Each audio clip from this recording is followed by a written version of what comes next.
Once upon a time, I went outdoors with my camera in search of the perfect flower, perfect in color, flawless, and without any blemish whatsoever.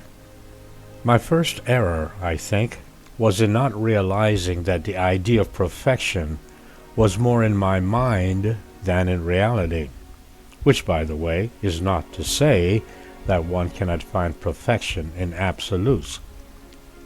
But my quest was in finding perfection in nature, in flowers. Of course, should you meet the honest Christian, he or she in candor will admit that God himself is not perfect.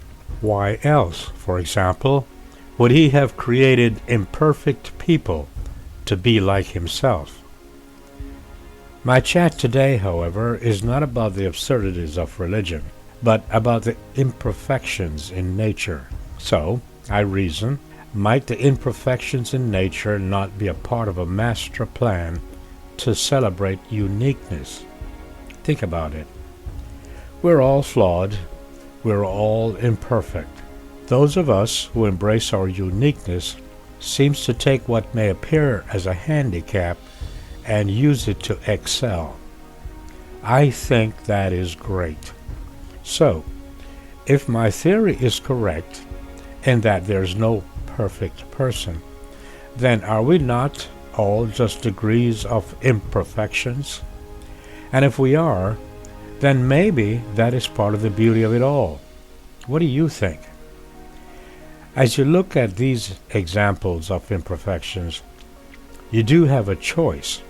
Look for and see only the imperfections, or simply see what you see, ignoring what might have passed off as imperfections. In other words, see the beauty in every flower. Be inspired, and if you will, enjoy those gorgeous petals and examples of nature. And, as you do, try your best not to see the imperfections in people, but their beauty in spite of their imperfections.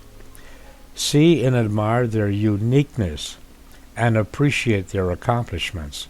See what they have done with the resources that they have. In time, I suspect those so-called imperfections will disappear, and all you will see are the warm and wonderful attributes that makes us all unique. That's my take, and of course, you will have to think for yourself.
And speaking of imperfection, isn't it true that sometimes it is in the silence, that world without videos, without audio, that we find the most amazing inspiration? That world that does not have any degree of perfection or imperfection. It simply is. And we are inspired to write and to do and to behave in ways that are simply amazing. Don't you find that to be true?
And what if I am right and you are wrong?